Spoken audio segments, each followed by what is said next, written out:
sibonile ukulima njalo zonke mhlawumbe yini nje angithokoze umsakazi ngibingelele nabalaleli. Osukwini lanamhlanje besizodlulisela iy'ngqalasizinda emphakathini. Lokhu kuqalileke leli viki senze njalo kuzoze kuphele leli viki ngoLwesihlanu.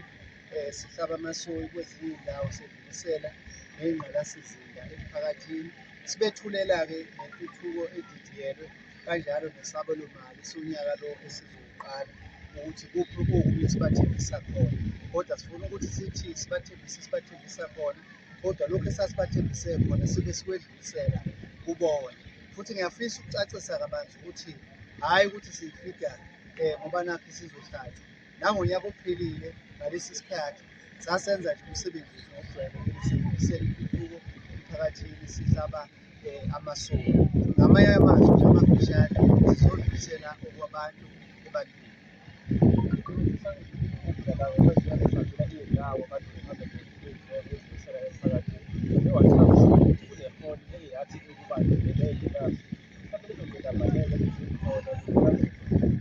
Ayingqinamba beyithinta usompoliwayo owahamba wabaluleka endleleni.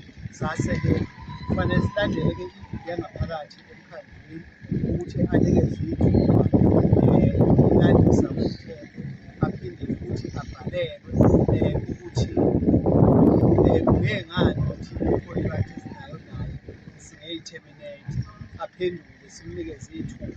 Bese-ke siyiqala phansi i-process yokuthi sithathe umsombululo wokuqedela umsebenzi. So iy'ngqinamba-ke ey'njengalezo ezenza kwadlulea ngokuthi kufanele silandele imfanele. Kodwa thina njengomkhandlu impela asisho ukuthi sihlabe isoyi kanti asilungile ngokomthetho. Sasibeke kahle ngokomthetho, iy'ngqinamba zazibuhlungu.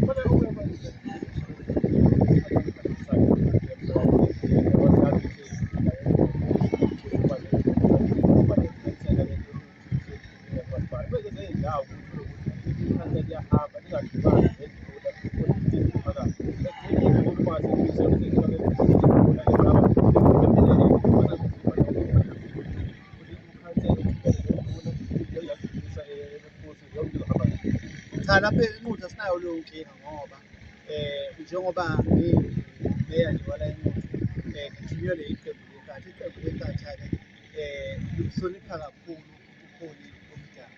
So senza isiqiniseko sokuthi uma ngabe sizoyosebenza ey'ndaweni zamakhosi size sibe no-protocol okhona la osinaye la emkhandlwini ngaphandle kwekhansela naye ohambayo ayowazisa amakhosi. Nangaphambi kokuthi siyifake kusomqulu odidiyele asuke amakhosi esenolwazi. Noma-ke sesizoyethula siqiniseke ukuthi amakhosi asuke enolwazi. Khona la siba khona-ke esike saba khona ney'ngqinamba, kodwa iy'ngqinamba zayikhandwa ukuthi kusekhona umbango noma ungavumelani kubo ubuholi bomdabu, kube yibo okudonsisanayo, kodwa hhayi ngoba kungahloniphi ubuholi bamakhansela. Sibe nalezo ngqinamba-ke kodwa sibe nendlela yokuhlala phansi siy'xazulule ukwazi ukuqhubeka umsebenzi wethu. Mhlonishwa,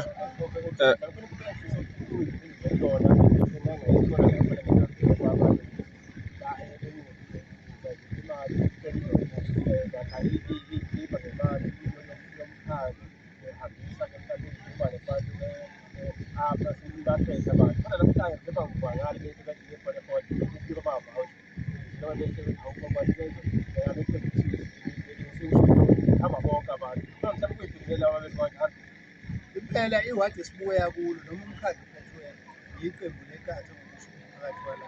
Iwadi besiye kulo iwadi eliphethwe yikhansela ka-ANC. Esikwenzayo kuwo wonke amakhansela sikwenza kuwo wonke. Uma ngabe ngihambisa ingqalasizinda nginikeza ukhansela ngoba ngeke ngazi mawadi lonke abantu abadingayo abahleli umuntu bazi kangcono ukhansela. So angibheki ukhansela wale ngiyamnikeza ithuba ukhansela lokuthi akabheke abantu ewadini lakhe abahleli. So abantu abebekhethiwe lapho bekhethwe yikhansela, nami ngibesizile abantu bengelisa ukungeneliseki. Kodwa siyasiwakhuthazeka amakhansela nje wonke ukuthi uma ngabe behlonza abantu, abahlonza abantu abadingayo ngempela ukuthi bathole ukuthi balekelele umkhaya, bengahlonzi abantu ngoba kungamavolontiya eqembu labo. Kusho ukuthi-ke mhlawumbe ngingasho ukuthi ngizwile lokho, kodwa mhlawumbe iphutha-ke elenziwe ukukhansela walowo wadi.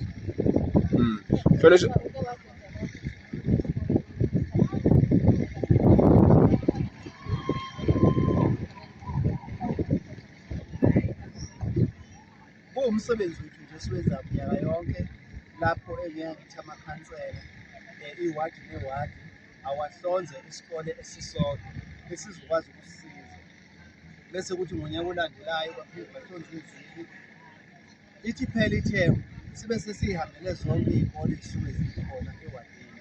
Njengoba sinamawadi ka-19 senza isiqiniseko sokuthi amawadi o-19 kuba khona isikole esisodwa esihlomulayo iwadi newadi.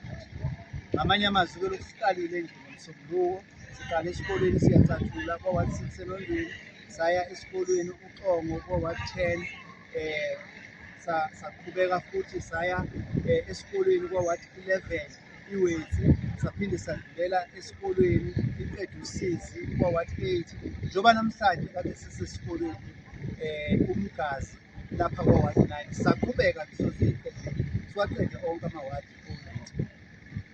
Kulungile Mhlonishwa, mhlawumbe singabheka nje odabeni lokuthi ningosokhaya kuyokhethweni, abantu abaningi bagcina bebuka nina njenge-local municipality ukuthi iy'dingo zivele kini.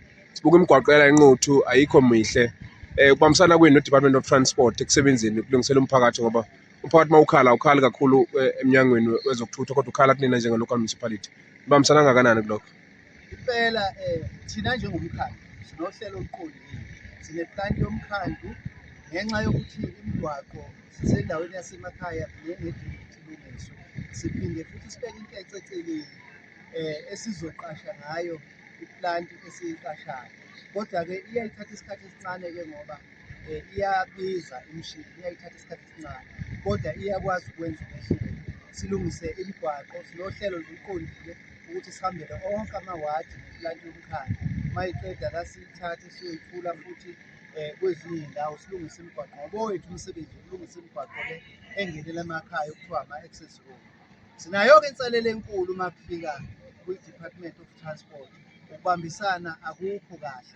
Sihlale sicela ngoba umphakathi awukwazi ukuhlukanisa imigwaqo eyenziwa yithina, kodwa siyazama njalo ukubafundisa ngaso sonke isikhathi. Siba nayo-ke inselelo uma siyokhuluma nabo, sithole ukuthi-ke bakhala ngokuthi abamele kahle ngakwezenkece, asitholi ukusekeleka ngendlela ekahle ukuthi bezosilungisela leyo migwaqo efola ngaphansi ka-DOT.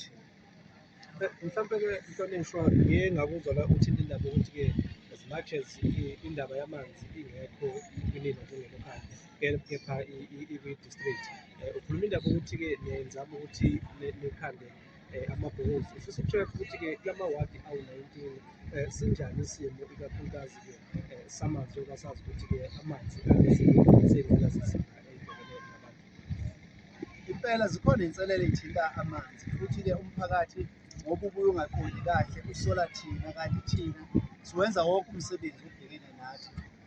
Njengoba kufanele sakhe amahholo, siyay'qhenya impela ukuthi iy'ndawo ey'ningi lapha enquthu zihlomulile ngamahholo, zihlomulile ngey'nkulisa, ziyahlomula ngemigwaqo engenela emakhaya ama-access road. Kodwa uma kufika odabeni lamanzi inselelo inkulu. Nakhona-ke singasho ukuthi umkhandlu omkhulu uMzinyathi awenzi lutho, uyazama nawo, kodwa kubonakala ngazukuthi idimandi inkulu kunenkethe uMzinyathi oyitholayo ngoba inquthu nje iyodwa nayo inkulu, kanjalo nomsinga mkhulu kulo mvuki ey'ndulini. Kodwa nje-ke bayazama ngoba asemaningi amasoya asebewafakile la inquthu ukuzama ukuxazulula lezi y'nkinga ey'bhekene namanzi. Kunepayipi nje elikhulu ngoba ipayipi bese lilidala elisusa amanzi le emfuleni, ngoba isosi esinayo umfula uMzinyathi elincane kakhulu ungasakwazi ukunelisa umphakathi walo. uMzinyathi kubona ukuthi inkinga ibangalokho ukuthi ipayipi selidala futhi lincane, ubhizi-ke unomklamo osuwuthulile kwaze ukuphinda u-phase 1 no-phase 2 wokukhulisa umthamo wokulethwa kwamanzi edolobheni. Kodwa akukubuka nathi ukuthi umphakathi wakithi uyasokola ngamanzi. Sathatha isinqumo sokuthi ingqalasizinda ngengqalasizinda esiyakhaya sizofaka ibhuholi ezokwazi ukuthi isize umphakathi uma uhlangane kuleyo ngqalasizinda, uphinde usize futhi umphakathi oseduzane naleyo ngqalasizinda ukuthi uma unenkinga yamanzi uzothatha amanzi kuleyo ngqalasizinda esiyakhile safaka kuleyo.